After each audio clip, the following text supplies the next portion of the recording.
نحمده ونستعينه ونستغفره ونستهديه ونتوب إليه ونعوذ بالله من شرور أنفسنا ومن سيئات أعمالنا من يهده الله فلا مضل له ومن يضلل فلا هادي له أشهد أن لا إله إلا الله وحده لا شريك له وأشهد أن محمدا عبده ورسوله صلى الله عليه وعلى آله وصحبه ومن تبعهم بإحسان إلى يوم الدين وسلم تسليما كثيرا. اللهم انفعنا بما علمتنا وعلمنا ما ينفعنا وزدنا علما واهدنا إليك صراطا مستقيما. الحمد لله. إخواننا بارك الله لنا ولكم من المسلمين والمسلمات. Kita lanjutkan pembacaan syarah Aqidah Tahawiyah yang ditulis oleh Abu Ja'far Al-Tahawi, matannya. Iya. Di sini babnya adalah, kata penulis, kita sudah jilid 3 nih, ikhwan. Sudah kita lewati jilid pertama dan kedua. Sekarang jilid yang ketiga ini, wa nu'minu bil kiramil katibin. Fa inna Allah ja'alahum alaina hafidhin. Itu kita beriman dengan para malaikat yang mulia yang ditugasi oleh Allah untuk mencatat amal. Fa inna Allah telah menjadikan mereka menjaga kita, yaitu menjaga amal kita. Dalilnya Al-Quran dan Sunnah. Wa inna alaikum lahafidhin kiraman katibin ya'lamuna ma taf'alun. Sesungguhnya ada yang menjaga kalian, ini menjaga semua amalan kalian. Dia adalah malaikat yang mulia dan mencatat. Ya'lamuna ma taf'alun, dan mereka mengetahui apa yang kalian lakukan. Begitu pula dalam surat Qaf, tadi itu surat Al-Infitar ya. Surat Qaf, id yatalaqqal mutalaqqiyani 'anil yamini wa 'anil shimali qa'id ma yalfidhu min qaul illa ladaihi raqibun 'atid. Apabila ada malaikat sebelah kanan dan kiri duduk. Jadi mereka duduk sebelah kanan kiri kita. Tidak ada satupun ucapan yang keluar dari seorang manusia kecuali ada, yakni dia itu yang mengawasi, raqib, mengawasi, atid, mencatat, tidak pernah lupa. Apa yang dicatat? Semuanya. Apakah itu amal saleh yang diucapkan oleh lisan dan dilakukan oleh anggota badan, atau dosa-dosa yang dilakukan oleh lisan dan anggota badan dan juga oleh hati. Jadi ada dosa hati ya jemaah. Ada amal saleh yang dilakukan oleh hati. Amal saleh yang dilakukan oleh hati seperti ikhlas, mencintai Allah, takut kepada Allah, bergantung kepada Allah. Ya. Amalan lisan seperti tilawatul Quran, zikrullah, ad-du'a, berdoa, bacaan salat dari takbir sampai salam, ta'limun nas al-khair, mengajarkan manusia kebaikan, amar ma'ruf nahi munkar. Semua itu dicatat. Begitu pula dosa-dosa yang dilakukan oleh hati seperti syirik, riya. Riya itu beramal ingin dilihat orang untuk dipuji. Sum'ah, Semua itu berawal ingin didengar orang untuk dipuji. Ghurur, bangga diri, kibr, sombong, menolak kebenaran dan meremehkan manusia. Apalagi ya jemaah, ujub, bangga diri sama. Itu semua tercatat. Begitu pula ucapan lisan yang mengandung dosa, itu semua tercatat. Yang isinya di situ ada kebohongan, ada kesyirikan, ada apalagi menipu orang, ghibah, namimah. Ghibah itu ngerasani orang, namimah itu mengadu domba orang. Itu semua tercatat, baik offline maupun online. Oh iya, online, ya kan? Itu semua tercatat. Nah, sekarang mari kita cek diri kita ini. Apa yang kita imlakkan, kita diktekan kepada malaikat itu.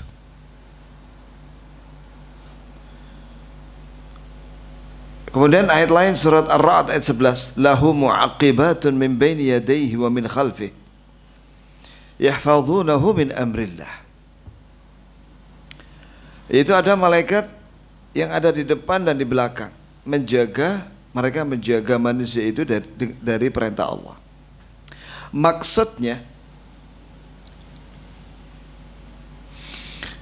Allah Azza wa Jalla memerintahkan pada malaikat yang ada di depan dan di belakang untuk menjaga manusia itu dari gangguan jin. Apabila turun musibah, misalnya sakit atau kematian, malaikat itu tidak bisa ngapa-ngapain. Ya, namanya takdir sudah buruk. Ya. Perhatikan di sini tadi awalnya dari sebelah kanan kiri. Kemudian di sini ada ayat surat Ar-Ra'd ayat 11 ini depan dan belakang. Berarti yang menemani kita malaikat itu ada 4. Menurut 2 ayat ini saja. Surat Qaf ayat 17, kemudian surat Ar-Ra'd ayat 11. Ada 4 sudah, kanan, kiri, depan, belakang. Kalau yang depan belakang itu hanya menjaga dari gangguan jin. Sedangkan yang kanan kiri disebutkan adalah tugasnya mencatat. Sebenarnya ada satu lagi malaikat yang menemani kita, yaitu disebutkan oleh Ibnu Katsir dalam tafsir surat Al-Insan. Di situ dibawakan hadis Nabi SAW sahih, disahihkan oleh Imam Ahmad Syakir dalam tahqiqnya rahimahumullah, bahwasanya apabila seorang keluar rumah dalam rangka ketaatan kepada Allah, melaksanakan ketaatan, maka dia akan ditemani oleh satu malaikat yang membawa bendera, sampai pulang. Ya seperti ini insyaallah, ini pengajian ini Masjid Al-Ghaffar, ya, Baitul Ghaffar, rumahnya Allah yang Maha Pengampun. Semoga Allah ampuni kita semua, amin ya Rabb. Kita datang ke Masjid Baitul Ghaffar ini, Baitul Ghaffar apa Al-Ghaffar ya? Baik. Nanti kalau ditambahi B itu nanti mengarang-arang sendiri nanti ya. Al-Ghaffar. Apa niat kita ke sini? Ibadah, ngaji Al-Quran, hadis, ngaji tauhid, ngaji akidah. Ya. Maka insya Allah kita ditemani oleh malaikat. Ada 5 malaikat, kanan, kiri, depan, belakang. Satu lagi yang bawa bendera.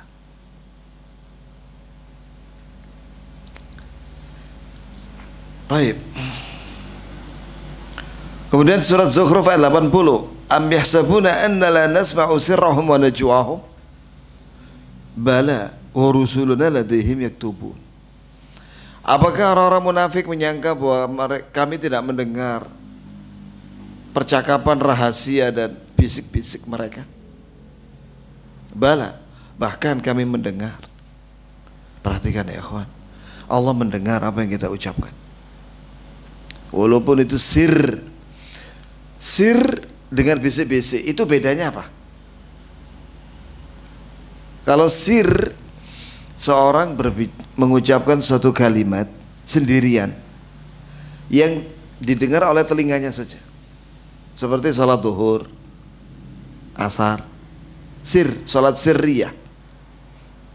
Dia baca dari takbir sampai salam, sir, didengar oleh telinganya sendiri, tidak diperdengarkan kepada orang sebelahnya. Itu namanya sir. Adapun bisik-bisik, seorang yang berbicara dengan sebelahnya dengan suara pelan, itu namanya bisik-bisik. Itu didengar oleh Allah. Ya jamaah, itu semua didengar oleh Allah.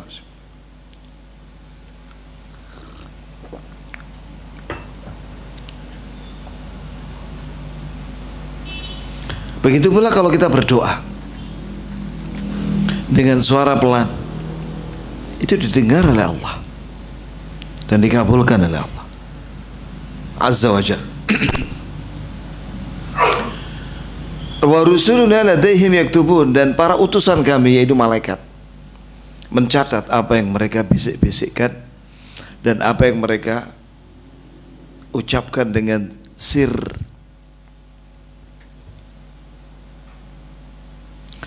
Hadza kitabuna yantiqu 'alaikum bil haqq. Ini surat Al-Jathiyah ayat 29. Inna kunna nastansikhu ma kuntum ta'malun. Ini kitab kami berbicara dengan hak. Kami dulu mencatatnya semua yang kalian amalkan. Ya Allah. Setelah itu sebenarnya ada dalam surat Al-Isra. Ya. Allah Azza wa Jalla berfirman,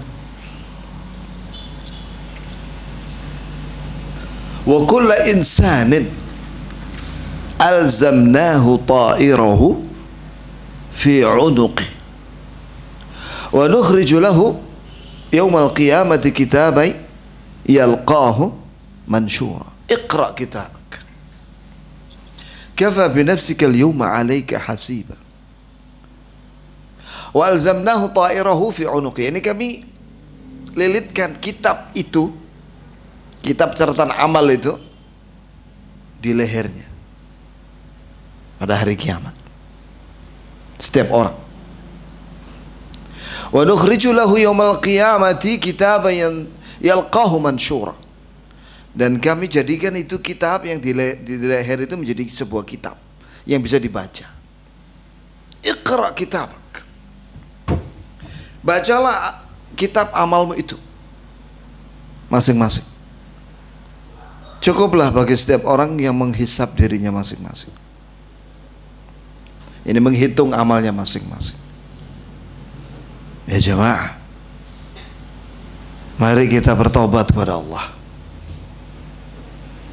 Barang siapa yang bertobat kepada Allah Azza wa Jalla sebelum mati, selama masih ada hidup di dunia ini, umur, taubatnya diterima, semua dosa-dosanya akan dihapus.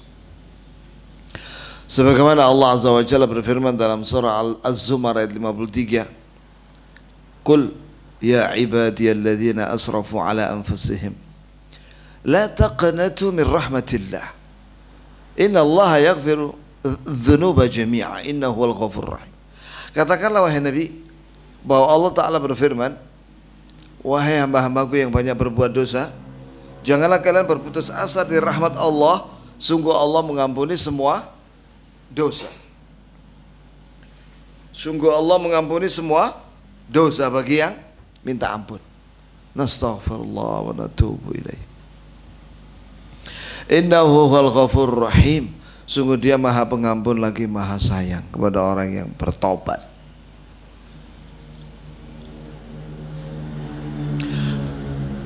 Apakah antum mau membawa dosa itu sampai mati? Selesaikan di dunia. dengan istighfar dan taubat. Dan sisa umur gunakan untuk beramal saleh. Karena itu semua tercatat. 2 kalimat syahadat, salat wajib sunnah, zakat sunnah, zakat yang wajib dan infak yang sunnah, puasa Ramadan, puasa sunnah, haji, umrah tiap tahun, baca Quran, zikrullah, doa, istighfar, semuanya itu tercatat. Termasuk yang antum baca di HP, yang antum ketik di HP, itu semua tercatat.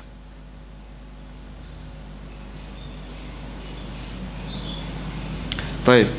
Kemudian dalam hadis sahih bahwa Nabi SAW bersabda, yata'aqabuna fikum malaikatun bil-lail wa malaikatun bin-nahar. Jadi ada malaikat yang bergantian menjaga kalian, yani, dan mencatat amal kalian siang dan malam. Mereka turunnya bergantian. Wa ijtami'una fi salatis subuh. Tapi mereka berkumpul pada waktu salat subuh. Jadi yang turun waktu asar dan akan naik waktu subuh itu kumpulnya di masjid waktu salat subuh. Yang turun waktu subuh, malaikat maksudnya, yang akan naik waktu asar itu juga ketemunya waktu subuh. Wa salatil asr, dan pada waktu salat asar. Jadi para malaikat yang akan naik maupun yang sedang turun, yang sudah turun ke dunia, itu berkumpul bertemu di waktu salat subuh dan asar. Fayas'adu ilaihi alladhina bikum fayas'aluhumullah. Maka yang tadi naik waktu subuh, karena dia sudah bertugas dari asar sampai subuh, kan naik waktu subuh ke langit, ya. Maka Allah bertanya kepada mereka, kaifa taraktum ibadi, bagaimana kalian tinggalkan hamba-hambaku? Yani apa yang mereka lakukan ketika kalian meninggalkan mereka? Yani waktu subuh itu. Fa yaquluna atainahum wa hum yusallun. Kami datang kepada mereka waktu subuh, mereka sedang sholat. Ini malaikat yang baru datang. Wa faraknahum wa hum yusallun, dan kami tinggalkan mereka ini waktu asar, mereka juga sedang sholat di masjid. Inilah rahasia mengapa salat subuh dan asar itu memiliki keistimewaan. Aqimis salata liduluki syamsi ila ghasaqil lail wa qur'an al-fajr inna qur'an al-fajri kana mashhuda. Tegakkanlah salat, ya, ketika tergelincir matahari itu zuhur, kemudian asar. Dan aqimis salat liduluki syamsi ila ghasaqil lail, sampai malam, yakni maghrib isya. Wa Qur'an al-fajr, dan tegakkanlah salat subuh fajar. Sesungguhnya salat subuh, bacaan waktu salat subuh berjamaah di masjid itu masyhuda, disaksikan oleh malaikat. Ini malaikat yang turun waktu asar mau naik waktu subuh, dan malaikat yang sedang turun waktu subuh. Mereka semua ada di masjid menyaksikan orang yang sedang sholat, dan mereka juga ikut sholat, bukan main delok itok gini ya kan, ikut sholat dan mencatat, tentunya mencatat. Begitu pula asar. Asar itu memiliki keistimewaan.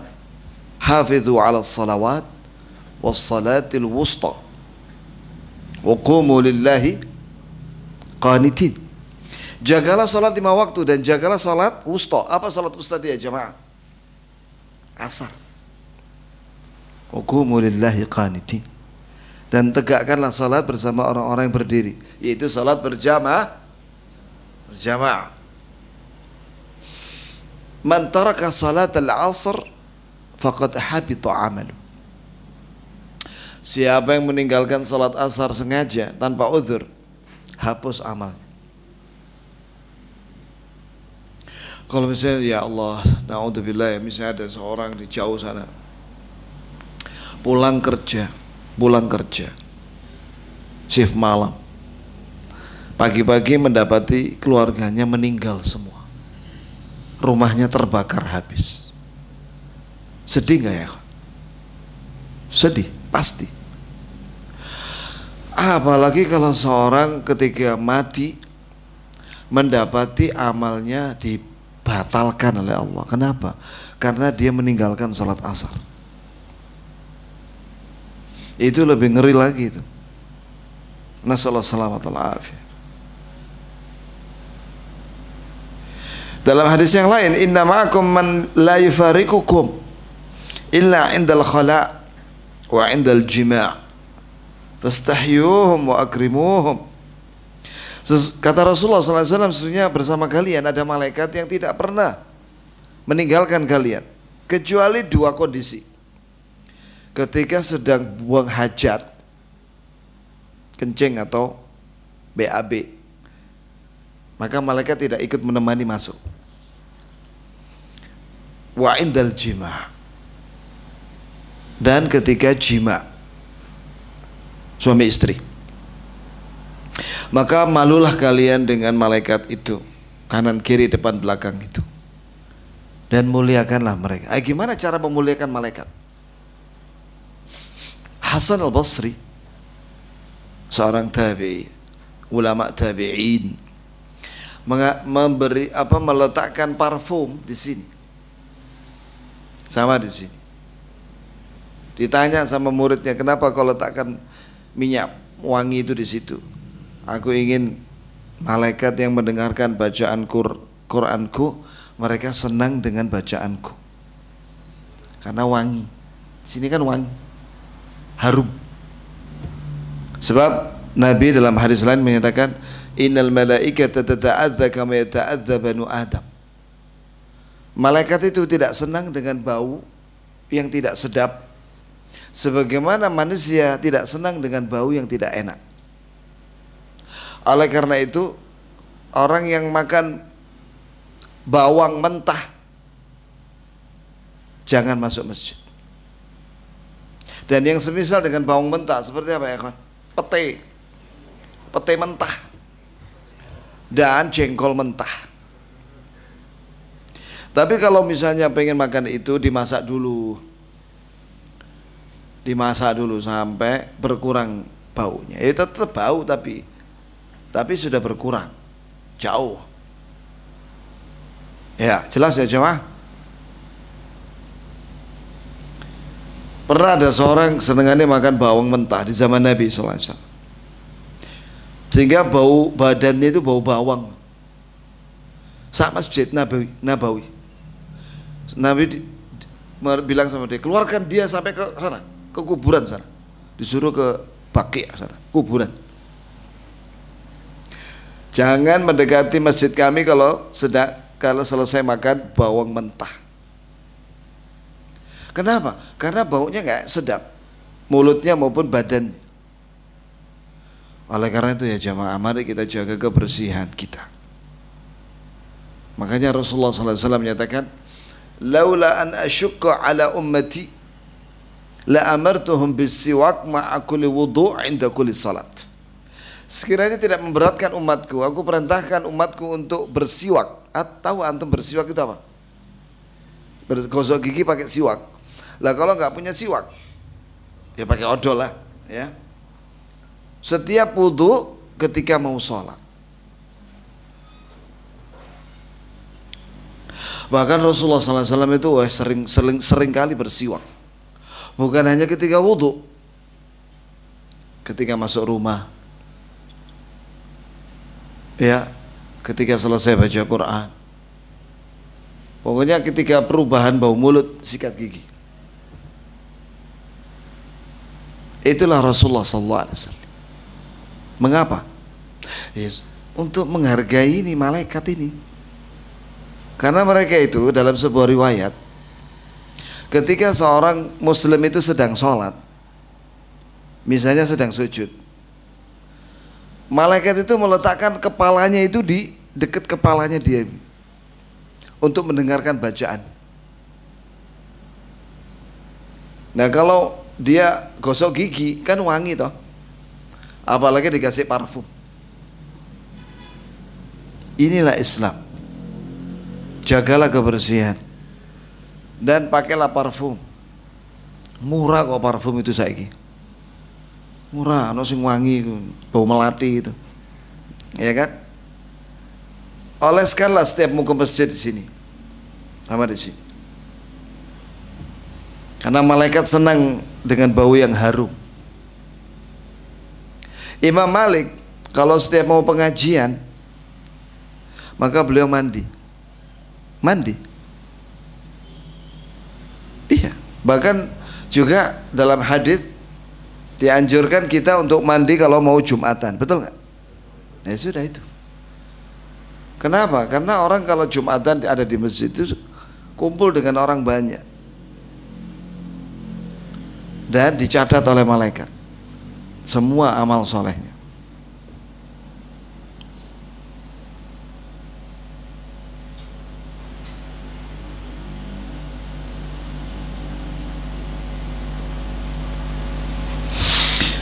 Diterangkan dalam tafsir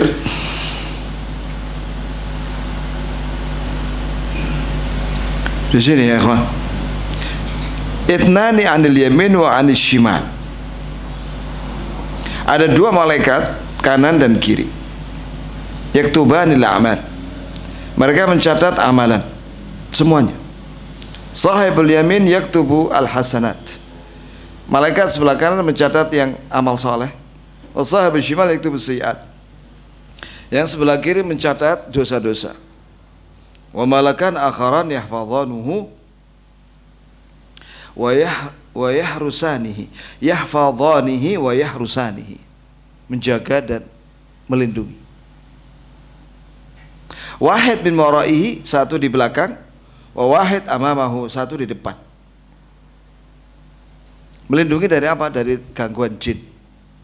Fa huwa baina arba'ati amlak bin nahar wa arba'ati akharin bil lail badala. Maka seorang muslim, laki perempuan, siang hari bersama 4 malaikat, malam hari bersama 4 malaikat yang lain, secara bergantian. Bahasa Indonesianya sip-sipan, back to back. Ya, hafizani wa katiban. Ada 2 malaikat yang menjaga dan melindungi dari gangguan jin, depan belakang. Wa katibani, dan malaikat yang mencatat kanan kiri.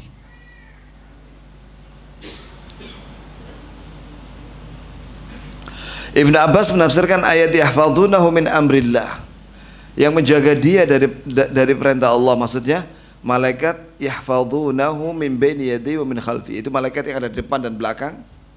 Fa idza jaa qadarullah khallawan, jika datang takdir Allah yang buruk, misalnya kematian, maka malaikat depan belakang itu menjauh.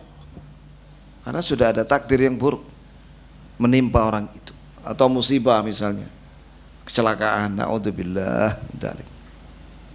Maka malaikat depan belakang itu menjauh, tidak bisa lagi menjaga dia.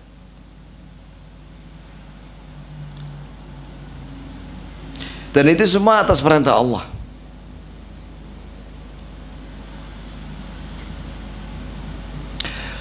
Satu lagi ya jamaah, yang menemani kita itu ada syaitan, qarin. Ma minkum min ahad illa waqad wukila bi qarinuhu minal jin wa qarinuhu minal malaika. Setiap orang di antara kalian itu ada yang menemani dari bangsa jin, yaitu syaitan, dan ada dari malaikat. Qalu wa iyyaka ya Rasulullah, apakah engkau juga ditemani jin ya Rasulullah? Iya. Wa iya, aku juga. Lakin Allah anani alaihi fa aslam, tapi Allah menolong aku sehingga dia menyerah atau masuk Islam. Fala ya'muruni illa bi khair, maka syaitan itu tidak menyuruh aku kecuali kebaikan. Lah berarti kalau kita, syaitan yang menemani kita itu selalu menyuruh kepada keburukan.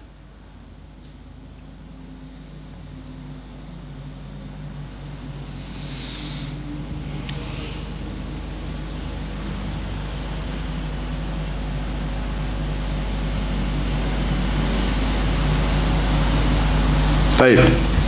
Sekarang beriman dengan malaikat maut. Al-muwakkal biqabdi arwahil alamin. Malaikat maut namanya, yang ditugasi untuk menggenggam nyawa makhluk yang mati. Mana dalilnya bahwa namanya malaikat maut?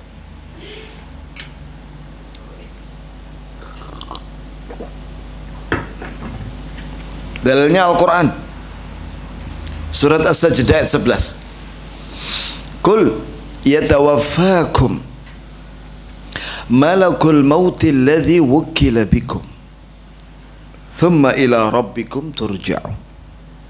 Katakanlah wahai Nabi kepada manusia, yang ditugasi untuk menggenggam nyawa kalian ketika mati adalah malaikat maut. Kemudian kalian akan dikembalikan kepada Rabb kalian. Untuk diapain? Dikembalikan kepada Allah, untuk dibalas. Rabbana taqabbal minna innaka antas samiul alim wa tub alaina innaka antat tawwabur rahim. Adapun yang tersebar di kalangan manusia, nama malaikat itu adalah Israel, itu tidak sahih. Tidak ada hadis yang sahih. Itu cerita Israiliyat. Yang benar adalah malakul maut, malaikat maut. Lalu bagaimana tugasnya dia?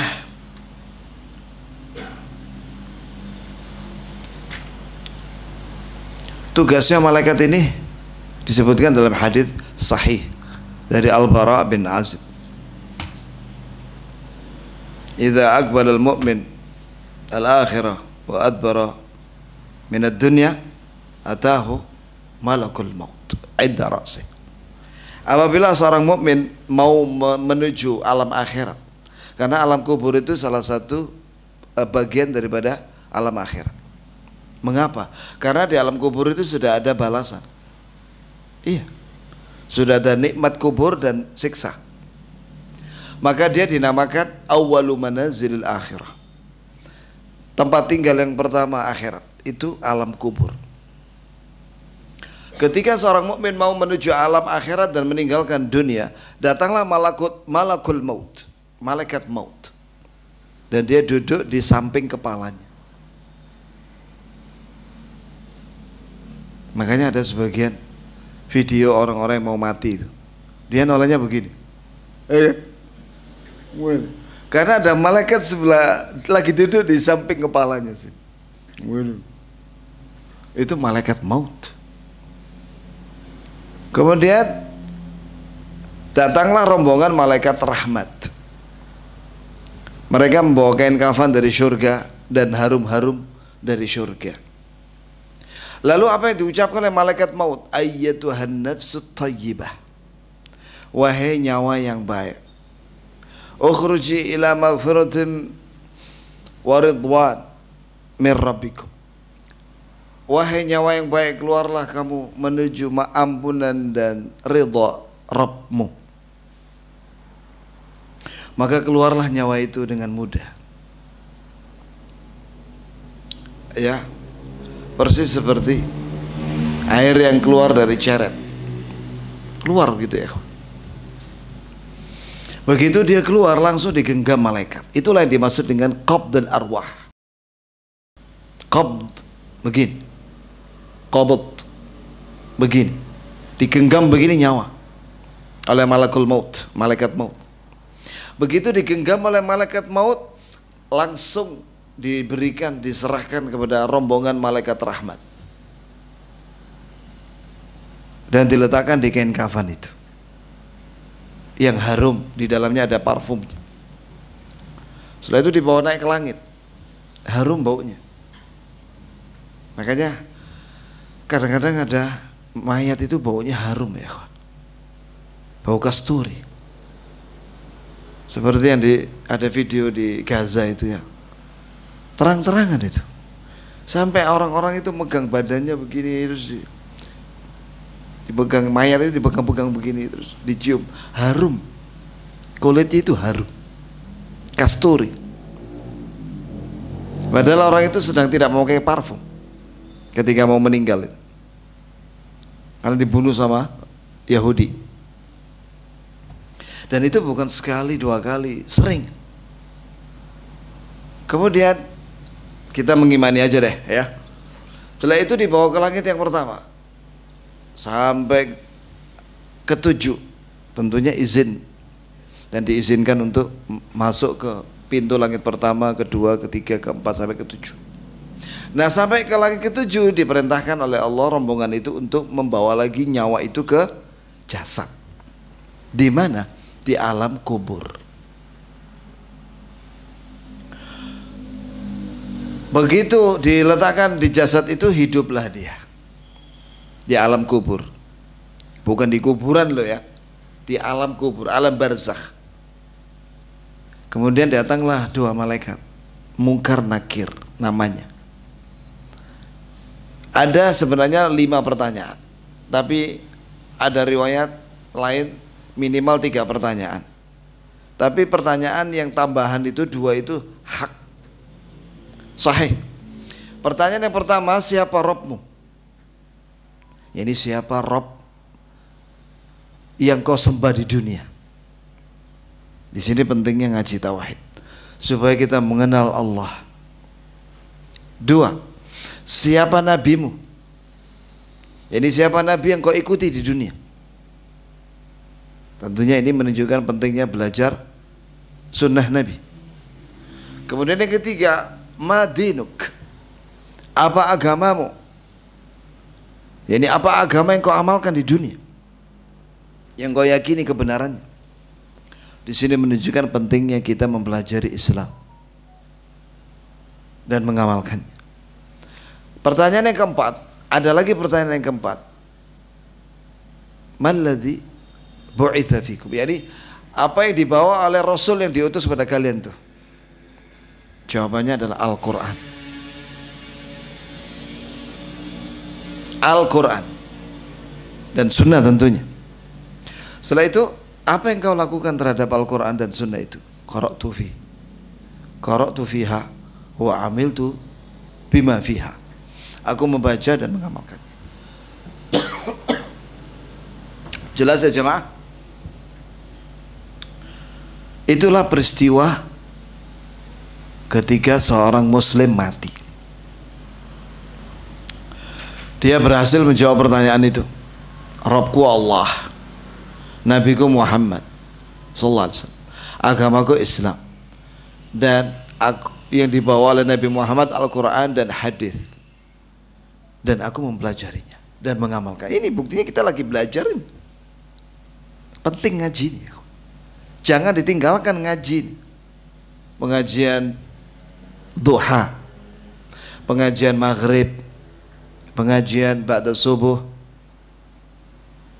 usahakan hadir, karena itu waktu yang tidak mengganggu jadwal kerja antum. Baik, kalau dia bisa menjawab pertanyaan itu, maka yuwassa' lahu fi qabrih, diluaskan kuburnya sejauh mata memandang, mudda basarihi. Kuburan yang tadinya 2 kali 1 meter itu menjadi luas di alam barzakh. Kemudian yunawwar lahu fi, yang kedua dia mendapatkan cahaya di situ, terang. Kan tadinya gelap toh, maka diberi cahaya. Kemudian dia diberi tempat tidur dari surga. Afrishulahu minal jannah, beri dia tempat tidur dari surga. Mewah ya akhi, dari surga. Spring bed, jauh kalah Ya. Wa albisuhu minal jannah, dan beri dia pakaian dari surga, dari sutra di alam barzakh. Kemudian iftahu lahu baban ilan nar wa ilal jannah, bukalah dia pintu yang pertama neraka, pintu ke arah neraka, dan diberitahu kalau kamu tidak bisa menjawab tadi, kamu masuk neraka. Karena kamu bisa menjawab, maka kamu dibukain pintu surga. Itu tempat tinggalmu nanti pada hari kiamat. Kemudian datang seorang pemuda yang tampan dan pakai baju yang bagus dan harum. Terus orang itu tanya, si mayat itu yang tadi itu bertanya, siapa anda? Wajahmu bagus, tampan dan seperti membawa kabar gembira. Maka orang laki-laki itu mengatakan, ana amaluka salih, saya adalah amalmu yang saleh. Masya Allah. Itu ya jemaah. Dalam sebuah riwayat, ini jarang disampaikan, dan itu ada dalam hadis sahih. Nabi SAW bersabda, nasamatul mu'min ala tayrin khudrin tasrahu fi asjaril jannah. Ini hadis diriwayatkan oleh Imam Ahmad, dari Imam Syafi'i, dari Imam Malik, dari seorang tabi'i, dari sahabat. Ada itu di tafsir Ibnu Katsir ketika menafsirkan surat Ali Imran. Ya ayyuhalladzina amanu taqullaha haqqa tuqatih wa la tamutunna illa wa antum muslimun. Silakan buka tafsirnya. Di situ dibawakan hadis ini.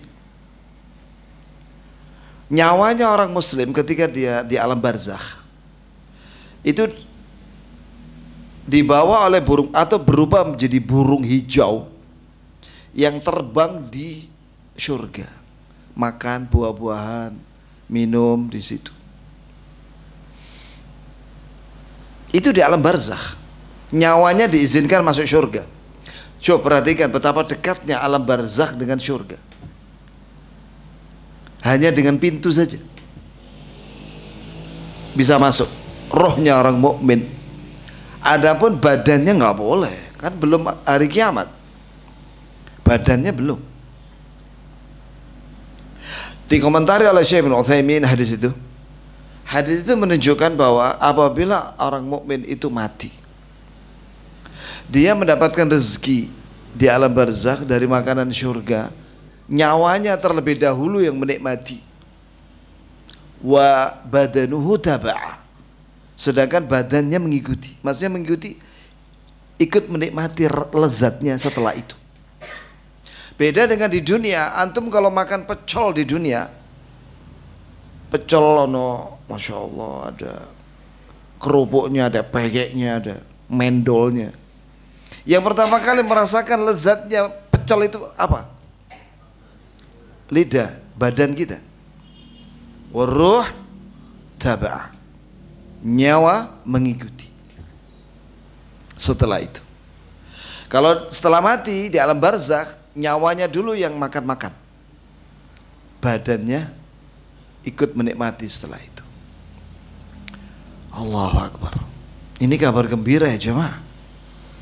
Isbiru wa abshiru, sabarlah di atas Islam, dan kabar gembira buat kaum muslimin dan muslimat.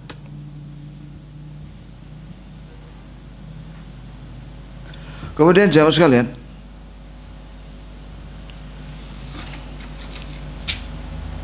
adapun pembahasan tentang ruh,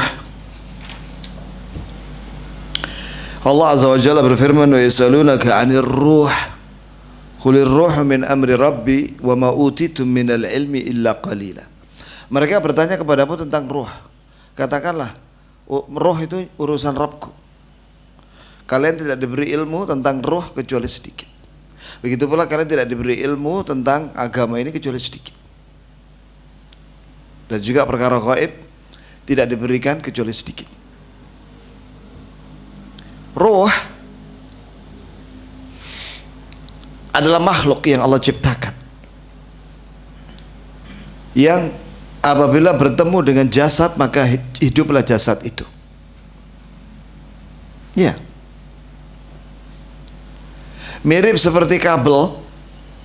Apabila ditancapkan itu kabel, colokannya itu yang ada aliran listriknya, maka kabel itu seperti, ya ini kabel itu berfungsi.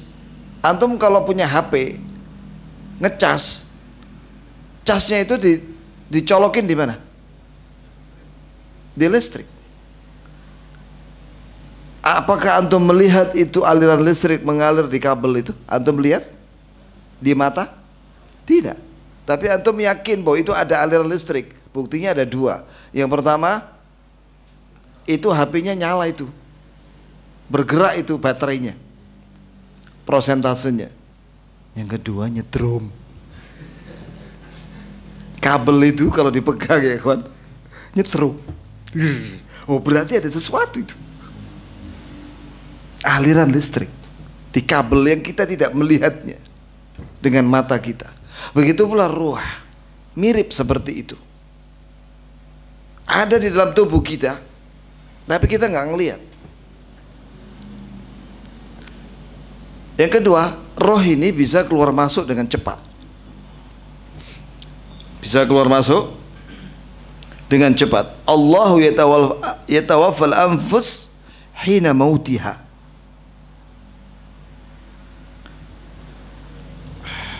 Ya akhi, ada mushaf ya.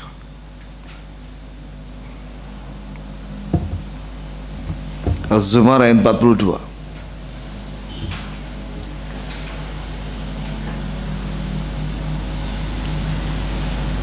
Sebentar. Di sini sudah ada. Al-An'am ayat 60 aja. Wa huwa alladhi yatawaffakum bil-lail ya'lamu ma jarahtum bin-nahar thumma yab'atsukum fihi. Dialah Allah yang mewafatkan kalian. Maksudnya mewafatkan kalian itu mengambil sebagian nyawa kalian bil-lail. Jadi dia bisa keluar sebagiannya saja. Ya makanya antum kadang-kadang pernah nggak mimpi ya, kan dalam mimpi antum jalan-jalan misalnya ke Surabaya atau ke Mekah Madinah, pernah nggak antum? Pernah kan? Atau jalan-jalan ke hutan atau ke gunung. Nah, itu nyawa. Nah. Dan Allah mengetahui apa yang kalian lakukan di siang hari.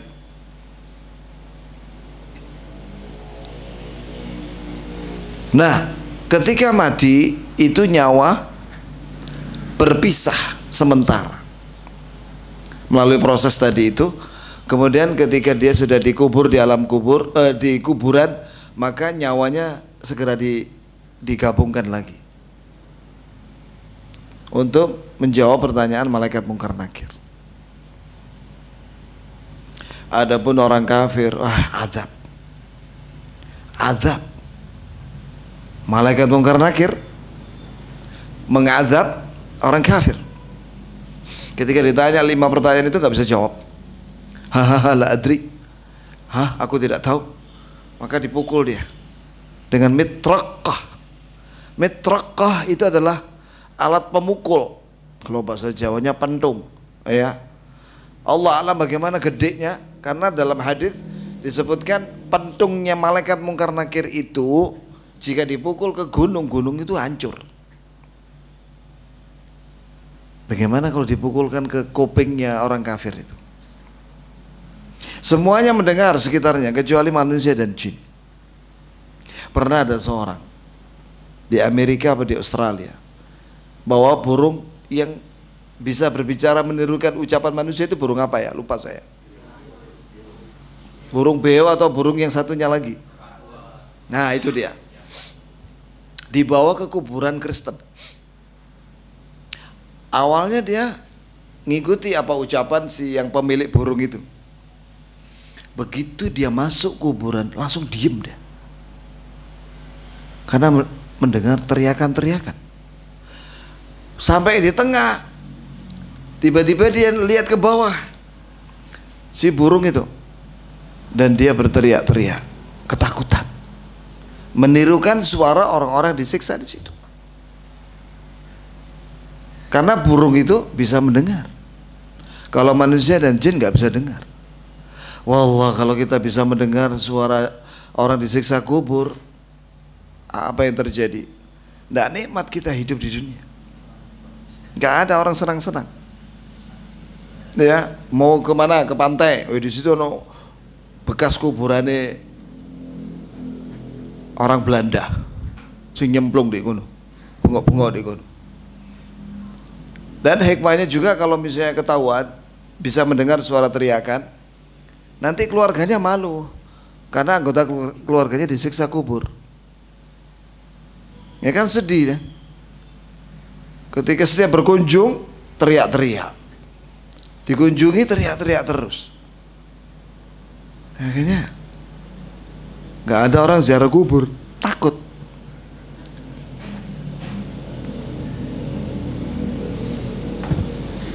Kemudian jamaah sekalian, barakallahu lana wa lakum.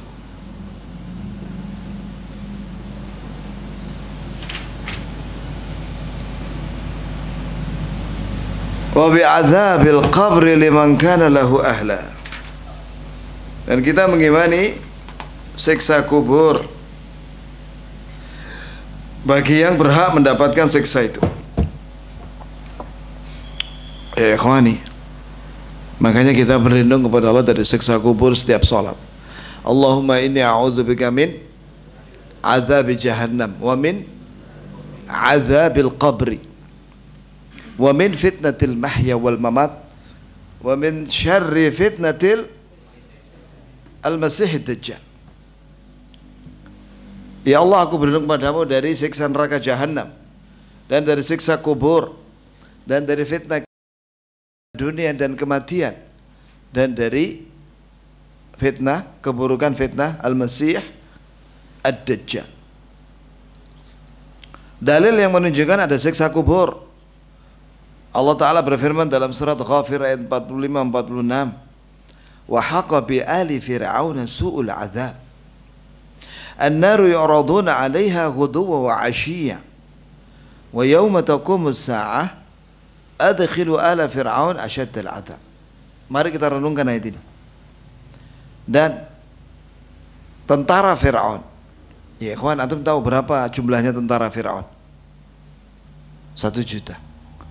Siapa yang bilang? Ibnu Katsir dalam Al-Bidayah wan Nihayah. Jadi Fir'aun itu punya 1 juta tentara yang tenggelam di Laut Merah itu loh. Mereka mendapatkan siksa yang buruk, yaitu Allah menjelaskan an-nar, api, yu'raduna 'alaiha ghuduwwan wa 'ashiyya, ditampakkan, maksudnya dimunculkan api itu di kuburannya Fir'aun dan bala tentara Fir'aun di alam kubur, di alam barzakh, pagi dan sore.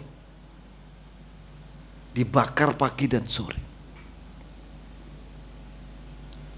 Lalu wa yauma taqumus sa'a, dan pada hari kiamat, hari kebangkitan, dikatakan kepada mereka adkhilu ala fir'aun asyaddal adzab. Masukkanlah tentara Fir'aun, ya tentunya bersama Fir'aun juga, ke neraka dengan siksa yang paling keras. Kalimat an-naru yu'raduna 'alaiha ghuduwwan wa 'ashiyya, kemudian wa yauma taqumus sa'ah, itu menunjukkan bahwa itu disiksa kubur. Na'udzubillahi min 'adzabil qabr. Na'udzubillahi min 'adzabil qabr.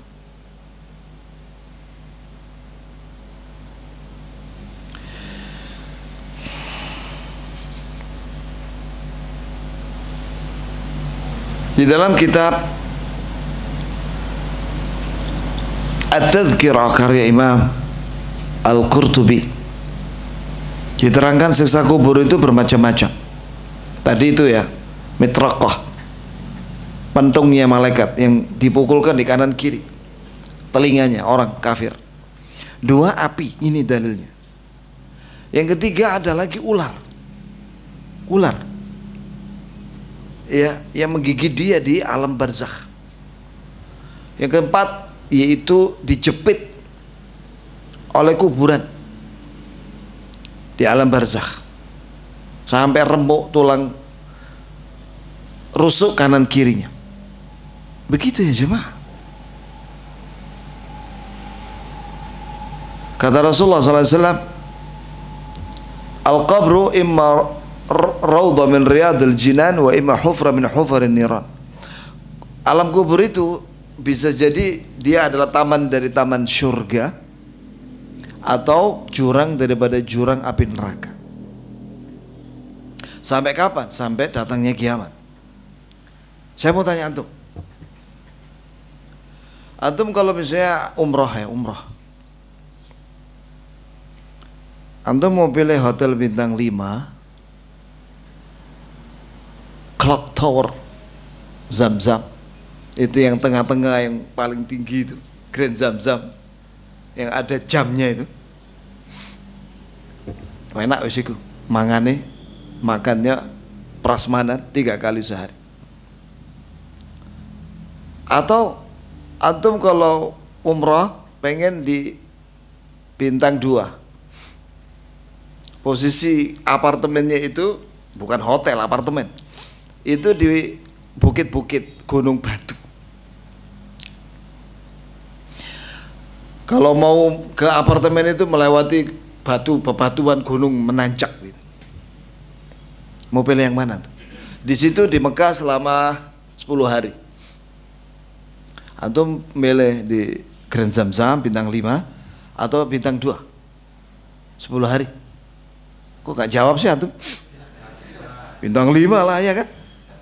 Sepakat ya? Sepakat lah, 10 hari ya. Lah ini di alam barzakh itu selama sepanjang belum kiamat. Antum mau pilih yang mana? Taman surga atau jurang neraka? Man naja minhu fama ba'dahu aisaru minhum. Siapa yang selamat dari siksa kubur, maka di akhirat urusannya lebih mudah. Wa man lam yanju minhu fama ba'dahu asyaddu minhu. Siapa yang tidak selamat dari siksa kubur, maka setelahnya lebih sulit lagi. Supaya selamat di alam kubur, jalani jalan keselamatan di dunia, yaitu Islam. Jamaah, apa penyebab siksa kubur? Kata Rasulullah sallallahu alaihi wasallam, "Amatu azabil qabri fil baul." Kebanyakan disiksa kubur itu karena kencing. Maksudnya apa? Dia tidak membersihkan air kencing dengan benar. Nyiprat kalau kencing. Dalam hadis sahih riwayat Muslim dari Ibnu Abbas, semoga Allah meridhai keduanya, marra Rasulullah sallallahu alaihi wasallam biqabrain. Rasulullah melewati 2 kuburan. Muslim itu. Faqala, maka Nabi bersabda, innahuma la yu'adzabani. Sungguh kedua penghuni kuburan ini sedang disiksa. Wa ma yu'adzabani fi kabir. Padahal keduanya tidak disiksa dalam perkara yang berat. Untuk ditinggalkan, ini mudah ditinggalkan. Tapi mereka tidak mau meninggalkan dosa itu. Amma ahaduhuma fakana la yastabri'u minal baul. Yang pertama tidak membersihkan air kencing. Oh, kalau kencing nggak cebok di pinggir jalan lagi. Ya. Kemudian wa amal akhar fakana yamshi bainan nasi bin namimah. Adapun yang kedua, karena dia berjalan di tengah-tengah manusia untuk mengadu domba antar manusia. Kalau bahasa kita orang-orang ini memprovokasi sehingga terjadi pertengkaran antara 2 kelompok. Fa akhadha jaridatan ratbatan fa kharasa fi kulli qabrin wahidah. Maka Nabi mengambil ada ranting pohon, kemudian satunya ditancapkan di situ, satunya ditancapkan di satunya lagi. Maka sahabat tanya, lima fa'alta hadza ya Rasulullah, kenapa kau lakukan itu ya Rasulullah? Kata Nabi sallallahu alaihi wasallam, la'allahu yukhaffifu anhuma ma lam yaibasa. La'allahu yukhaffifu anhuma ma lam yaibasa. Mudah-mudahan diringankan siksanya selama ranting pohon itu tidak kering, tidak layu. Saya kira hilang pisan, layu pisan. Iya. Ikhwan. Nah kalau masalah kencing nggak cebok dan mengadu domba orang menyebabkan disiksa kubur, apalagi dosa yang lebih gede daripada itu. Sengaja meninggalkan sholat, gak bayar zakat, gak puasa Ramadan, mampu dia untuk haji gak pergi haji,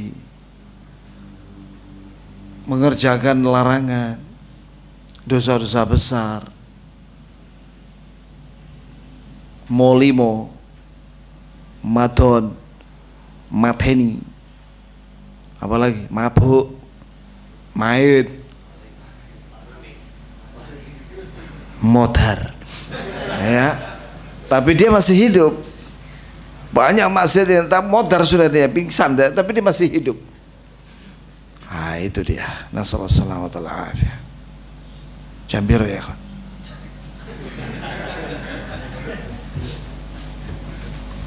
Nasallahu alaihi wasallam.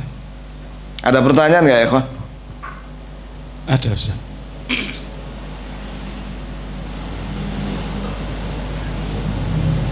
Sementara ini saya bacakan dulu sebuah hadis. Barangkali ini sebagai penutupnya. Nabi sallallahu alaihi wasallam bersabda, "Innal 'abda idza wudi'a fi qabrih." Seorang hamba apabila diletakkan di liang lahat, wa tawalla anhu ashabu, dan diurus sahabat-sahabatnya meninggalkannya. Berarti sudah diuruk. La innahu la yasma' qara'ani 'alihim. Sungguh dia mendengar suara sandal. Itu sedih ya kawan. Ditinggal sendirian. Dia hanya mendengar suara sandal, teman-temannya lagi pergi. Cuma sandal aja dengar. Ya. Dan itu sedih sekali. Fayatihi malakan, kemudian didatangilah dua malaikat.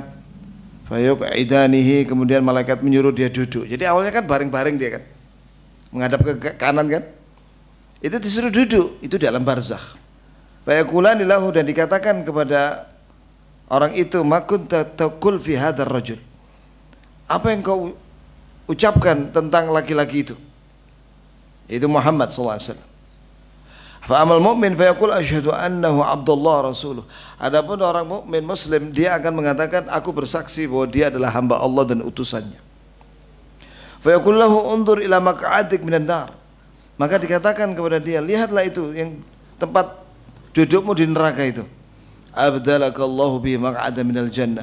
Allah sudah ganti tempat dudukmu di surga. Fayarahuma jami'a. Maka dia melihat keduanya. Di mana tempat duduknya di neraka ada api, tempat duduknya di surga yang penuh dengan kenikmatan di taman. Dia masuk surga nantinya. Maka dianjurkan kita kalau ke kuburan, sandalnya dilepas.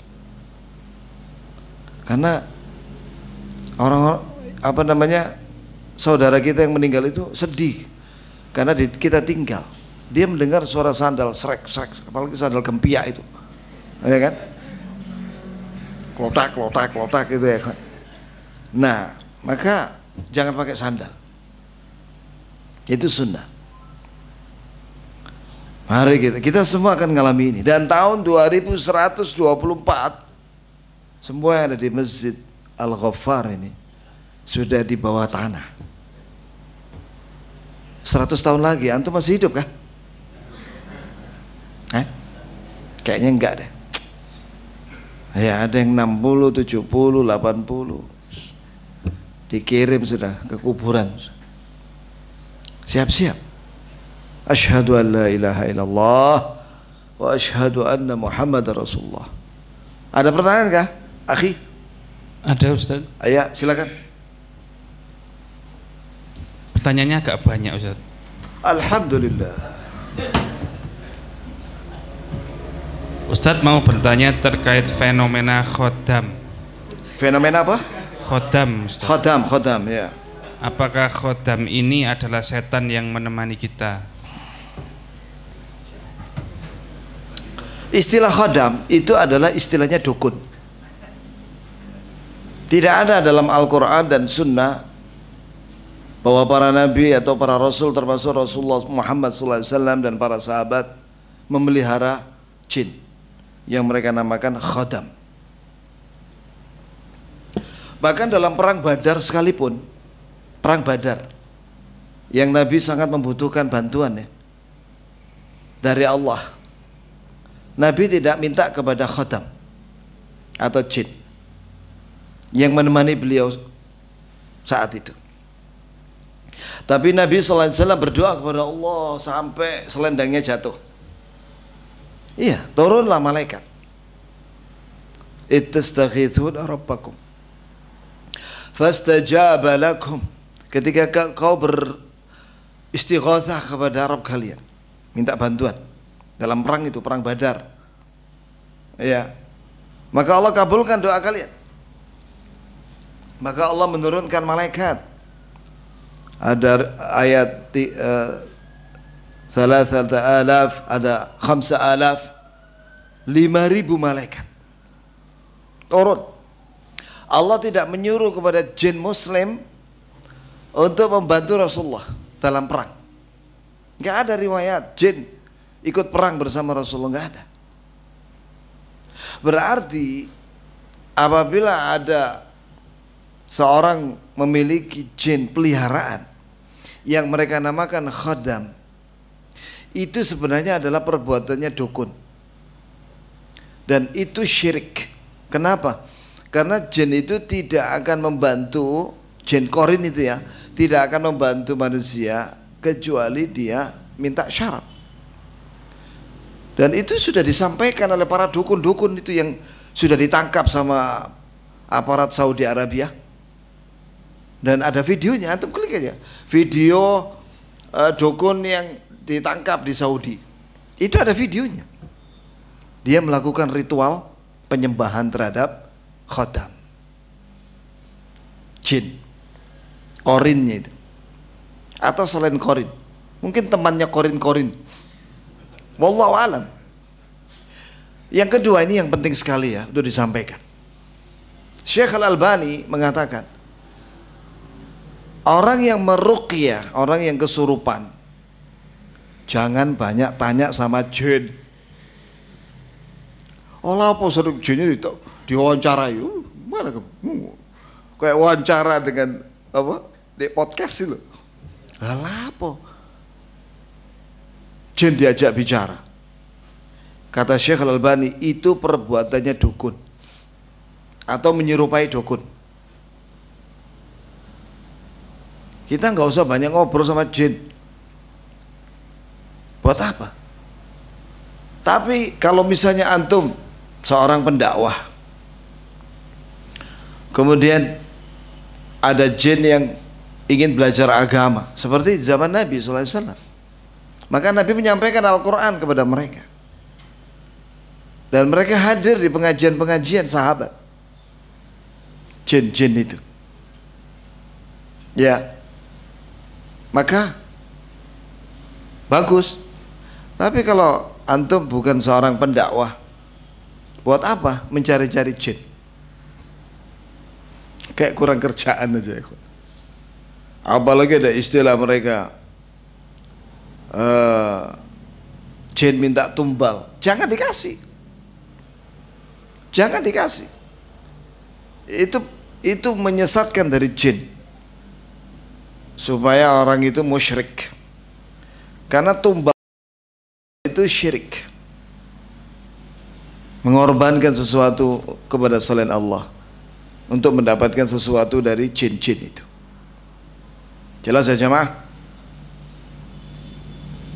Itulah fenomena khadam. Kita tidak membutuhkan khadam, kita membutuhkan pertolongan dari Allah. Jika Allah yang menolong kita, wais, menang sudah. Allah akan beri kita pertolongan yang sempurna. Memang tidak dipungkiri bahwa jin itu dia memiliki badan yang kuat, seperti jin Ifrit. Dia sanggup ingin memindahkan singgasananya Ratu Balqis ke kerajaannya Nabi Sulaiman, sebelum beliau meninggalkan tempat duduknya di siang hari.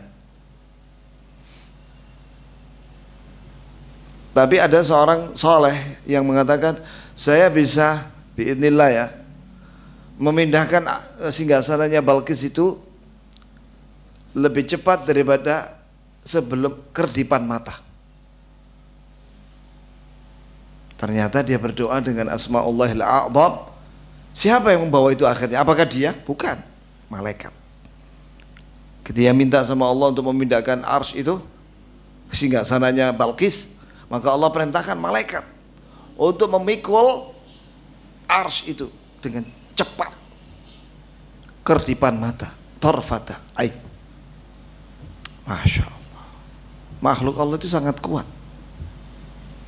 Tiba-tiba ada seorang itu, Mama Ghufran itu katanya, ya, mengatakan, apa saya larang itu malaikat mungkar nakir untuk nanya-nanya. Astagfirullahaladzim, ente ini siapa kok ngelarang-larang gitu loh.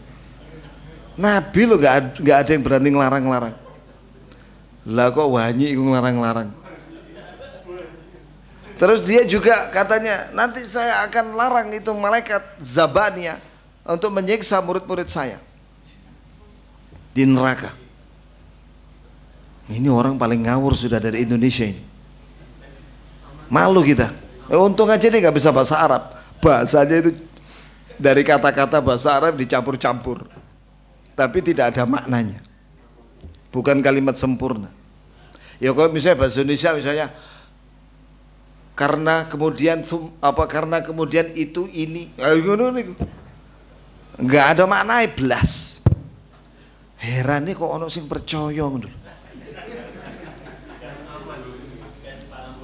Musibah.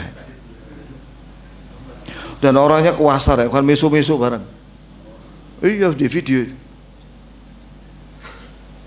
Sing ilang-ilang wong dan lain sebagainya. Kalau orang sama jamaah khofar nggak didengar dia, siapa mau dengerin dia? Ditinggal. Ya tidak ada yang mendengarkan mereka kecuali bodoh. Allah musta'an. Ada lagi akhi?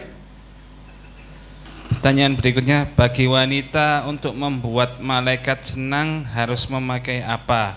Sedangkan parfum bagi wanita haram. Parfum boleh bagi wanita itu di rumah.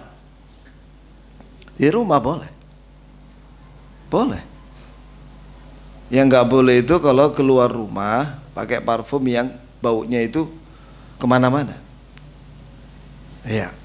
Tapi kalau dia mandi pakai sabun kan wangi, tau sabun itu ya, boleh. Karena dia ke dalam kayak deodoran begitu loh. Itu boleh.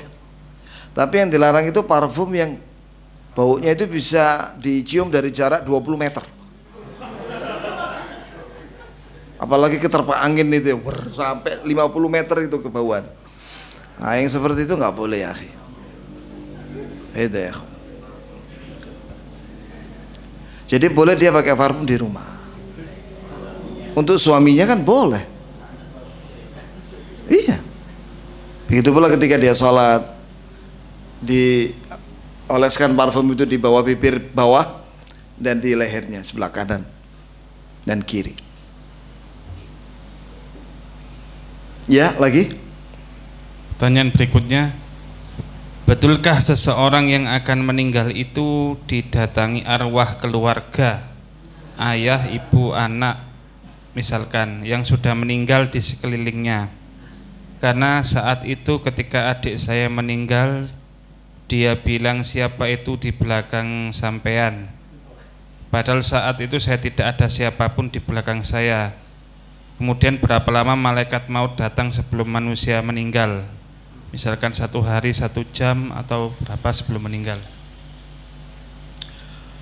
Tidak ada dalil satupun yang menyatakan bahwa orang kalau sudah mati kemudian nyawanya jalan-jalan di dunia. Tidak ada. Tidak ada. Kalau jalan-jalan di surga ya, itu nyawanya orang mukmin. Kalau jalan-jalan di alam dunia tidak ada. Makanya alam kubur dinamakan alam barzakh. Barzakh itu pembatas, sehingga nyawanya nggak bisa balik lagi ke dunia. Udah habis masanya, nggak bisa balik. Kalau dia mengatakan melihat sesuatu, bisa jadi yang dilihat itu satu malaikat, malaikat rahmat atau malaikat azab. Dua, bisa jadi yang dia lihat itu jin. Iya, Imam Ahmad pernah didatangi jin waktu sakit pingsan itu. Dan Imam Ahmad mengatakan la ba'd, belum selesai.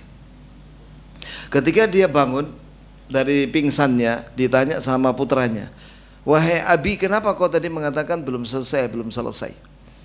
Kata Imam Ahmad, saya tadi didatangi sama jin. Jin itu mengatakan kepadaku, ya Ahmad, kamu sudah menang dari saya. Kata Imam Ahmad, oh belum selesai, kita masih bermusuhan. Saya belum mati, gitu maksudnya. Jadi dia melihat jin ketika pingsan. Jadi bukan arwah, bukan. Tidak ada dalilnya itu. Dan juga orang kalau meninggal biasanya matanya kan melihat sesuatu gini ya, matanya itu sedang melihat, tadi melihat nyawa sedang keluar. Maka setelah dia mati, tutupkan matanya, ya, ditutup matanya supaya enggak mendelik terus. Kemudian ditutup dengan kain, selimut atau sewek atau apa saja. Zaman sekarang orang nggak kenal sewek ya, jarik, ya itu sudah. Atau selimut, tutupi dari muka sampai kaki sebelum dimandikan. Ada lagi pertanyaan? Masih ada 3 pertanyaan Ustadz. Apakah diizinkan? Tidak apa-apa, iya. Apakah di alam barzah semua ruh saling bertemu dan berkomunikasi? Itu pernah dibahas dalam buku Ahwalul Qubur karya Ibnu Rajab. Dan Syekh Saleh Fauzan, ya, rahimahullah wa hafizahullah, itu pernah ditanya masalah itu dan dia jawab, iya, ada riwayatnya. Jadi di alam barzakh itu orang mukmin saling kunjung, saling berziarah, begitu dengan orang muslim ya, bukan dengan orang kafir. Berikutnya, tadi disampaikan bahwasanya ada malaikat penjaga di depan belakang kita.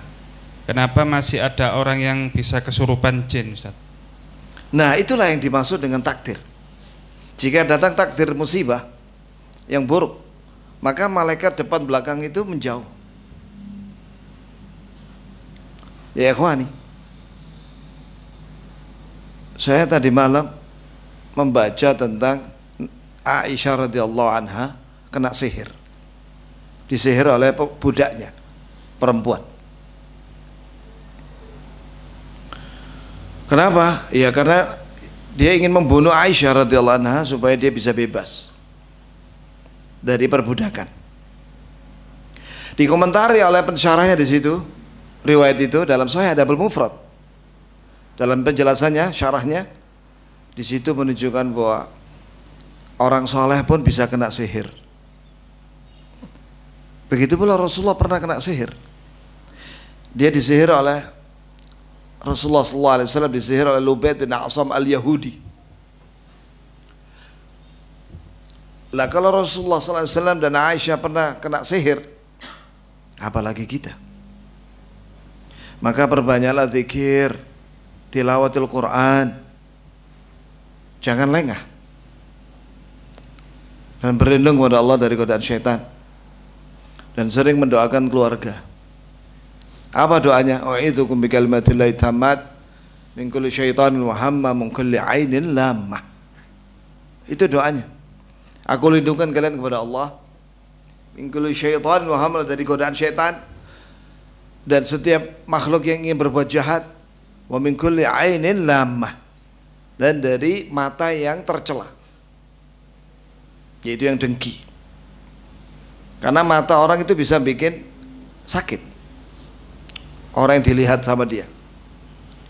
Makanya ya ikhwani, Antum kalau melihat saudara antum muslim atau keluarga atau kerabat memiliki kenikmatan, doakan dia barakallahu fikum, supaya dia nggak kena ain antum. Lah orang yang punya kenikmatan itu sering-sering mengucapkan Masya Allah, la quwata illa billah, Allahumma barik lana fima a'taitana. Maka insya Allah tidak akan terkena aid mata yang dengki. Masya Allah, la quwata illa billah, Allahumma barik lana fima a'taitana, barakallahu fikum jami'an. Jadi sering-sering kita mendoakan saudara kita atau keluarga kita barakallahu fikum, supaya nggak kena penyakit ain, dari ain. Dan jangan suka pamer kenikmatan di medsos atau ketika offline. Jangan pamer. Ada seorang pamer di medsos, rumahnya mewah.